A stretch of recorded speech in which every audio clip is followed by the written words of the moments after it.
बड़ा नुकसान हो रहा है, जिस पर बहुत कम लोगों की ही नजरें जा रही हैं।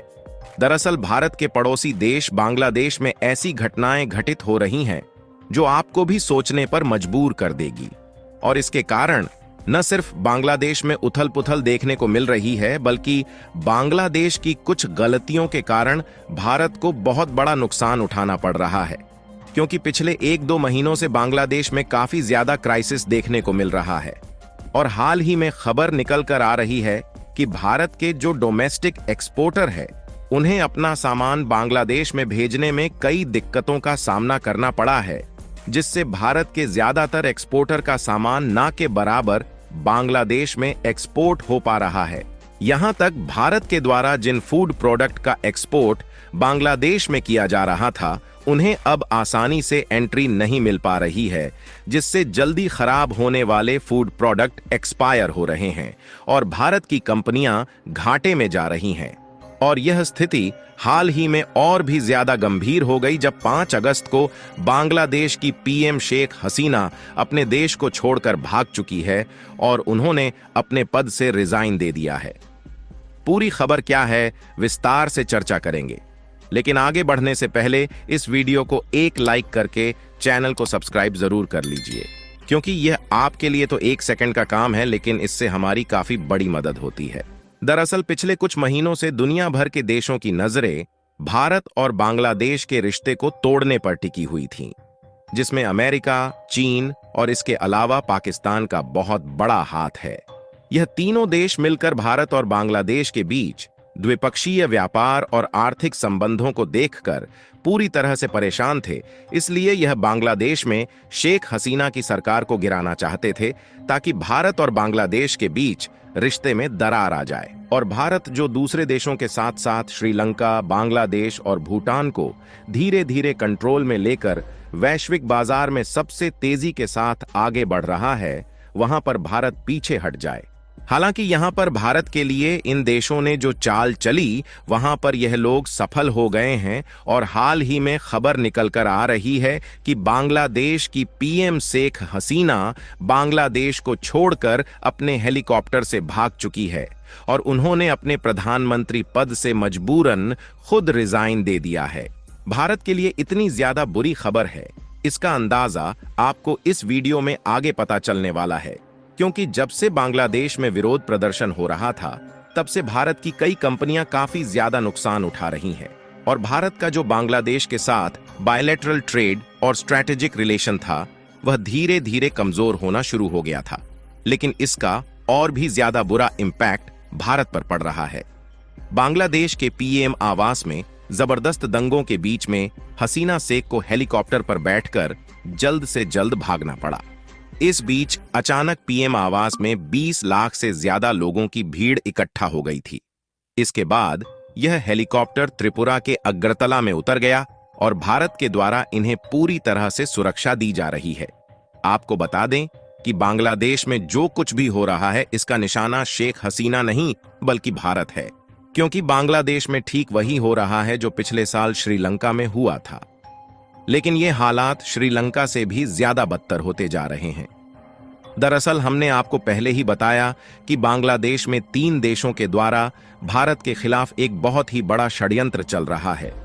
और भारत को गिराने के लिए इन 3 देशों में सबसे ज्यादा आगे अमेरिका है, उसके बाद चीन और पाकिस्तान हैं। यहां पर सबसे खतरनाक खेल अमेरिका ने खेला है, क्योंकि हमने देखा कि पिछले कई महीनों से अमेरिका इस कोशिश में लगा हुआ है कि भारत से पीएम मोदी और बांग्लादेश से शेख हसीना को सत्ता से हटाना है। लेकिन दोनों ही जगह नाकामी मिली, लेकिन फिर भी अमेरिका की खुफिया एजेंसी CIA ने भारत का पीछा नहीं छोड़ा और बांग्लादेश में शेख हसीना का तख्ता पलट करके भारत को बहुत बड़ा झटका दे दिया है। अगर आप इस रिपोर्ट को देखें तो बताया गया है कि अमेरिका बांग्लादेश के हिस्से में एक सैन्य बेस बनाना चाहता था, ताकि वह उससे भारत पर नजर रख सके, क्योंकि जिस इलाके में अमेरिका ने मिलिट्री बेस बनाने की कोशिश की, इस इलाके में भारत के नॉर्थ ईस्ट राज्य है और यहीं पर बंगाल की खाड़ी भी मौजूद है। आपको बता दें कि भारत की जितनी भी पावरफुल मिसाइल होती है उनको बंगाल की खाड़ी में ही टेस्ट किया जाता है। इसीलिए अमेरिका इस कोशिश में जुटा हुआ था कि भारत की डिफेंस जासूसी करने के लिए वह बांग्लादेश के हिस्से में सैन्य बेस बनाए। लेकिन बांग्लादेश ने जिस तरीके से अमेरिका को बाहर का रास्ता दिखाया था, उससे अमेरिका पूरी तरह से नाराज हो गया और वह हाथ धोकर बांग्लादेश के पीछे पड़ चुका था। हालांकि यहां पर सिर्फ अमेरिका का ही हाथ नहीं है, बल्कि एक्सपर्ट ने दावा किया है कि इसमें पाकिस्तान और चीन का बहुत बड़ा हाथ है, क्योंकि चीन के साथ जितनी बार भी बांग्लादेश की पीएम हसीना शेख मिली है, वहां से यही बात सामने आई है कि चीन चाहता है कि भारत के साथ बांग्लादेश सभी प्रोजेक्ट रद्द कर दे और उसके बजाय वह चीन के साथ अपने व्यापारिक संबंध को मजबूत बनाए। यहां तक कि भारत के सिक्किम और अरुणाचल प्रदेश राज्य से होकर जो तीस्ता नदी बांग्लादेश से गुजरती है, उस पर चीन बांध बनाना चाहता था,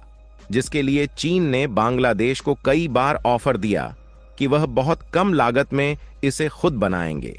इसके लिए बांग्लादेश की पीएम ने पहले भारत के नरेंद्र मोदी और फिर चीन के शी जिनपिंग से मुलाकात की, लेकिन शेख हसीना ने चीन को सीधा मना कर दिया और उन्हें बता दिया कि वह बांध भारत की मदद से ही बनवाएगी, क्योंकि यहां जो बांध बनाया जाना है उसे तीस्ता नदी पर चिकन नेक की बेहद नजदीक बनाया जाना है, और यदि चीन कभी यहां पर हमला कर दे तो इससे भारत के नॉर्थ ईस्ट वाले इलाके बिल्कुल अलग हो जाएंगे। फिलहाल इस मैप पर नजर डाली जाए तो हम देख सकते हैं कि बांग्लादेश का ज्यादातर हिस्सा भारत की सीमा से सटा हुआ है। इसलिए चीन बांग्लादेश में आने की कोशिश कर रहा है, क्योंकि कश्मीर की अपेक्षा यहां से भारत के इलाके में घुसना काफी ज्यादा आसान है, और यदि चीन यहां पर आ गया तो भारत के लिए काफी ज्यादा खतरा पैदा हो जाएगा। फिलहाल अब बात कर लेते हैं कि बांग्लादेश में जो स्थितियां बिगड़ रही है, उससे इस समय भारत का किस तरीके से नुकसान हो रहा है। तो इसके लिए आपको बता दें कि इसका सीधा असर भारत की उन कंपनियों पर पड़ रहा है जो कंपनियां बांग्लादेश में अपनी फैक्ट्रीज और इंडस्ट्रीज चला रही है और वहां पर सामानों का प्रोडक्शन किया जाता है, जिसमें इंडियन कंज्यूमर कंपनी जैसे कि इमामी, मैरिको, पिडीलाइट इंडस्ट्रीज, गोदरेज और एशियन पेंट्स जैसी अन्य प्रोडक्शन कंपनियां शामिल हैं, जो कि बांग्लादेश में बुरी तरीके से प्रभावित हो रही है। इसके अलावा भारत की एग्रीकल्चर और फूड प्रोडक्ट का एक्सपोर्ट करने वाली जो कंपनियां हैं, उन्हें काफी नुकसान उठाना पड़ रहा है, क्योंकि ज्यादातर जो प्रोडक्ट बांग्लादेश में एक्सपोर्ट करने के लिए प्रोड्यूस किए गए थे, वे एक्सपायर हो रहे हैं। हालांकि हम आशा करते हैं कि बांग्लादेश की सिचुएशन जल्द ही दोबारा से ठीक होगी और भारत की कंपनियां अपने राह पर वापस लौटेंगी। बाकी आप लोगों को क्या लगता है कि बांग्लादेश और भारत के बीच आगे चलकर क्या होने वाला है? अपनी राय कमेंट में जरूर बताएं और इस वीडियो को एक लाइक करके अपने मित्रों तक शेयर जरूर करें, ताकि उन्हें भी जानकारी मिल सके। इसी तरह और भी नॉलेजेबल वीडियो देखने के लिए चैनल को सब्सक्राइब करके बेल आइकन को ऑल पर जरूर सेलेक्ट करें।